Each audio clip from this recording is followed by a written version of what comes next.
Okay, let's take a look at our Tesla daily recap of what happened today.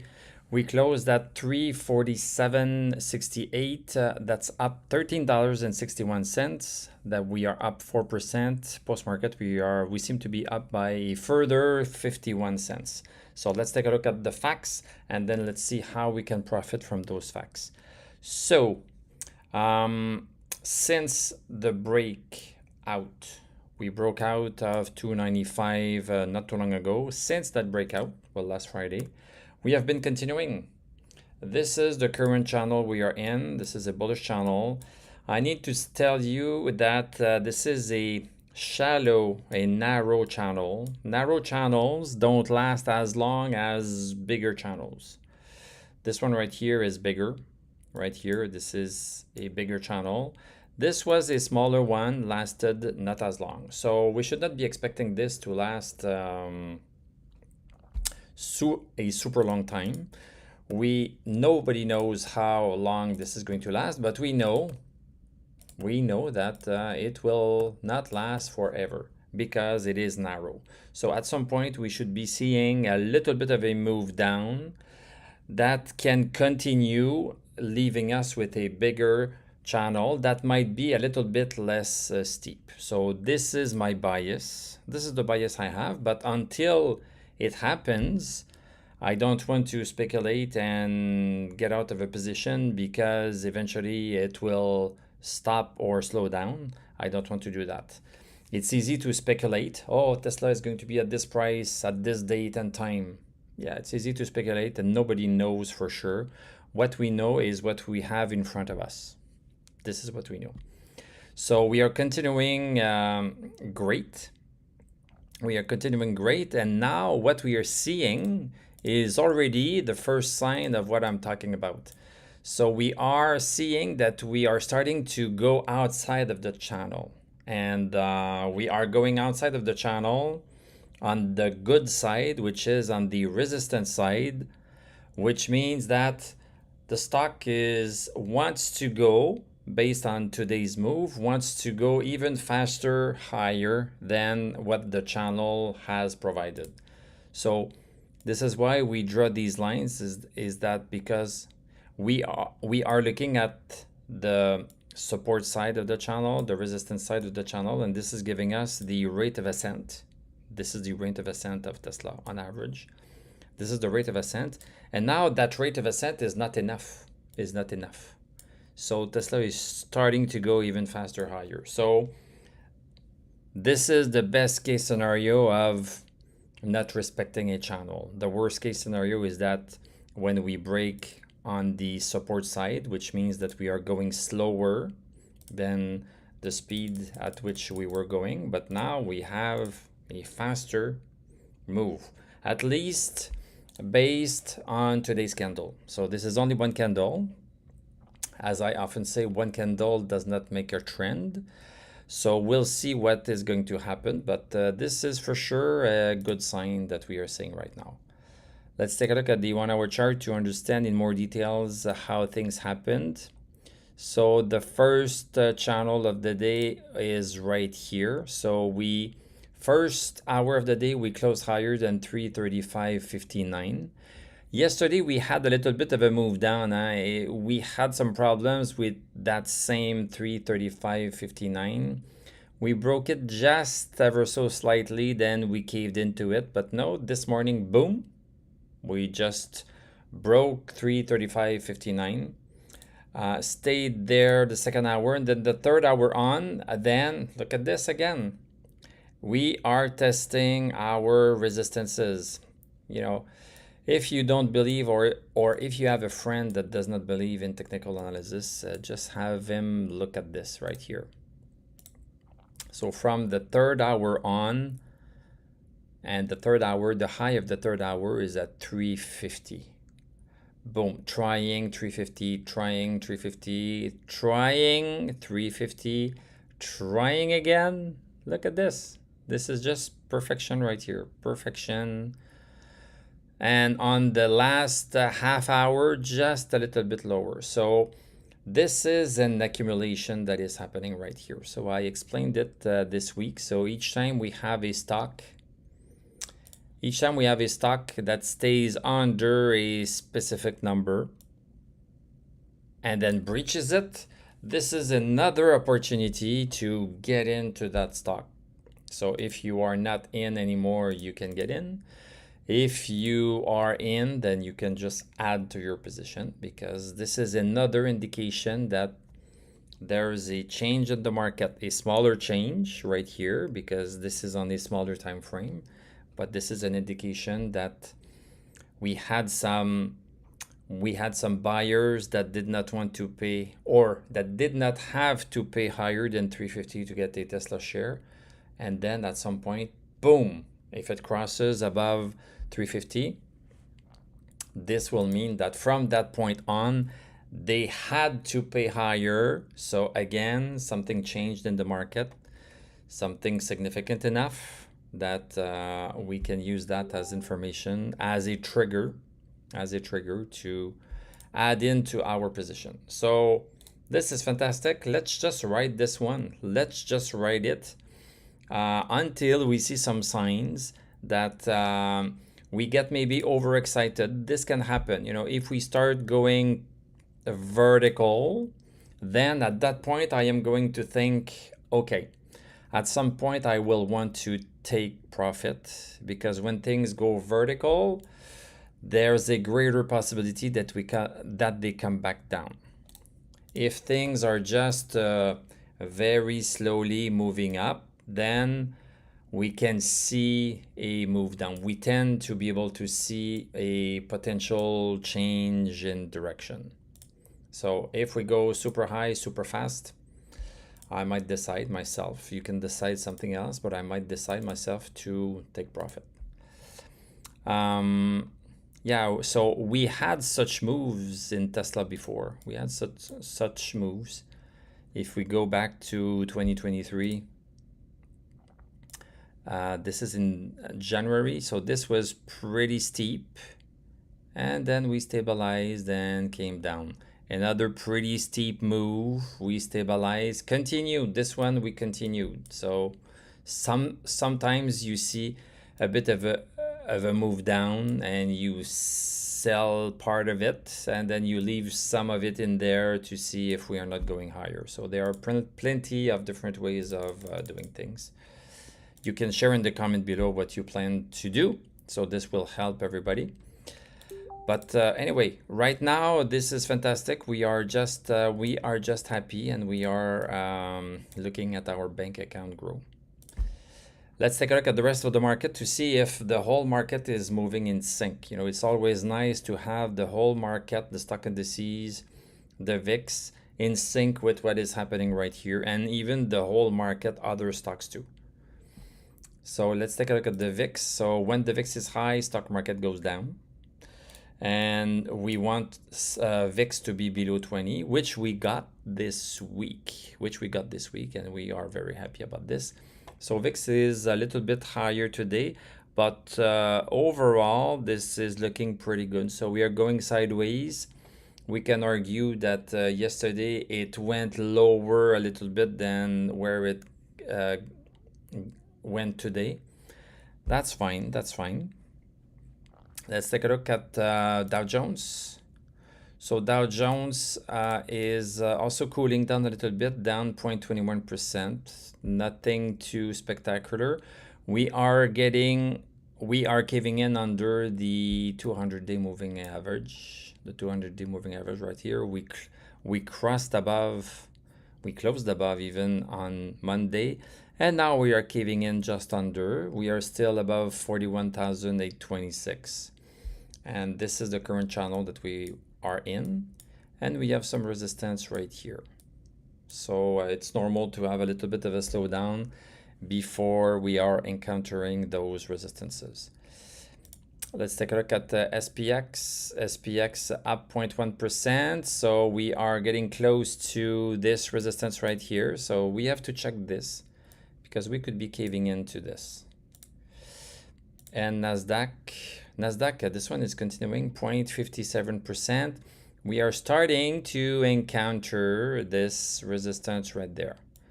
So if we start breaking this, this is going to be further indication that, you know, the market is really breaking new grounds, and this is important. If we just catch up, we had a move down since February right here. We had a move down.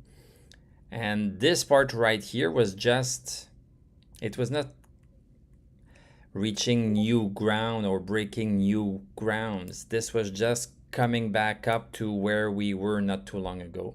But once we stop breaking resistance, then this is breaking new ground. So we like when we see this. Let me check. So this is Nasdaq. Let's now check Russell. So Russell, yeah, look at this. This is exactly what's supposed to happen. So Russell has a downward trend right here. It had another one right here, but it has a downward trend right here. And look at what's happening. We tried on Monday to go higher. We caved in. So this was the first cave in. Yesterday, we caved in before, and today we have a red candle caving in a little bit more than yesterday. So this is exactly what is supposed to happen. We don't know yet if we are going to just cool down a little bit and move higher. This is what we don't know yet. Once we have stochastic over 60, this is one way that we can have some indication, is that once we have stochastic over 60, any move down while stochastic remains over 60 should not be believed. So it's possible that we have a cool down right here, stochastic stays over 60, and then we could be having a bounce. Then stochastic is going to recover, and maybe on that bounce we are going to break that resistance. So this remains to be seen. When we are getting close to resistance also is a place where you can take profit. You can take profit at resistance. This is the place where it makes the most sense, because this is what a resistance means. The price is going to encounter some hardships and maybe is going to come back down later. So maybe you want to take profit at resistance, but also you also need to take into account stochastic over 60, as I said, because once you have a stock reverting on a resistance, if stochastic is still there, most likely that move down in the stock is temporary and the stock should recover. So this is how things should work. They don't work like this all the time. Nothing works 100% of the time. If you want security and if you want something foolproof, you need to put your money in the bank. If you want greater returns and greater returns, then you can look at riskier way of investing your money or trading, and the stock market is a riskier place, that's for sure, but we can manage risk. You can decide how much money you put in, and you can have criteria before buying anything anywhere at any point in time. If you buy a stock just because the company is great at any point in time, you might be buying at the wrong time. That happens. Buying Tesla in June of 2022 was the wrong time to buy it. It was the wrong time. Tesla had already told us, the stock had already told us, well, I am trending down, so I intend to continue down. So if you buy at that point, well, the rate of descent has already been decided. This is the rate of descent. So we could have told you, well, okay, if you buy at $300, we should be at around, this is an average right here, we should be at an average of 176 in May of 2024. If the trend stays like it is. And it stayed like it was.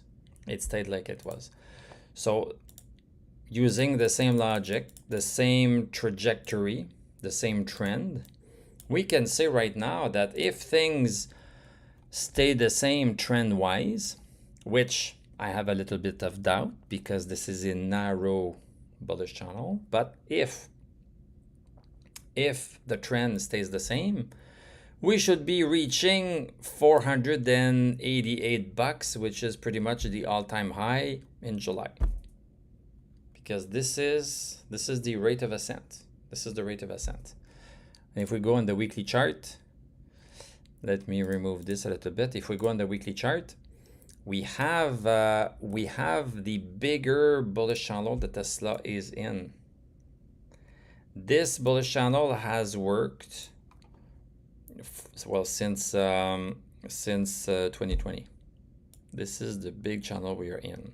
So in 2020, Tesla was at a split adjusted $30, went up to 400 and something bucks, 415, came back down, jiggled a little bit, then came back up to that resistance right here, and now we seem to be on our way to retest. So retesting this weekly bullish channel means that we should be retesting this resistance right here, and I'm going to give you the number.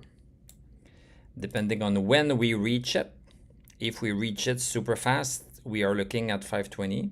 If we are reaching it slower, maybe in July of next year, we should be looking at 552.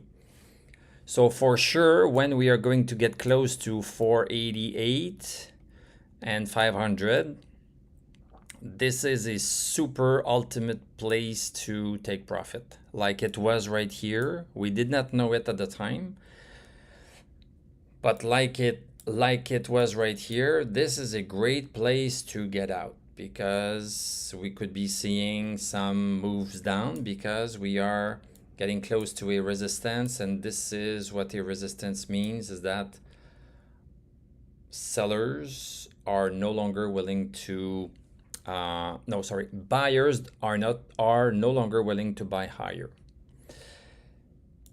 If buyers are really willing to buy higher, we are going to see it at the same time. So we can take profit here, as I say. We can take profit here. Ultimately, you can take profit before. You can do what you want. You do your own research. You make your own decisions. I'm not a financial advisor. But if you sell here, and then it stabilizes, and then it breaks it, then you can say, okay, I got my money. Now I'm going to reinvest it, because now I have another accumulation right here. And then boom, we are crossing the resistance, signifying that something changed in the market. And you know what we do when something changes in the market? We join in. We follow the crowd, and then we can have another further move up. So this is basically what we are intending to do, or at least what I am intending to do. And on this channel, my responsibility that I gladly take is to draw the lines, and you can decide what kind of strategy you want to use. Let's take a quick look at the heat map of the market to see if everything is following the same steps. Not everything, not everything. Technology services is pretty much green. You know, the big players are green. Electronic technology, big players are green. But lots of red, a lot more red than what we had yesterday. So that's interesting to see, and this is fueling our analysis. We need to know these things to see what could be happening with Tesla. And in terms of economic data, I think we got everything that we were going to get. We have on Thursday, we are going to get some PPI month over month and retail sales on Thursday that are coming out. Is that right? Yep. And also on Friday, the building permits and housing and stuff like that. So great. So thank you very much for watching. Thank you for liking, commenting, subscribing. If you like what I do, you can become a YouTube member. Click on my TradingView affiliate links. I'm going to wish you a great evening. We are going to talk tomorrow, and I'm going to tell you à la prochaine.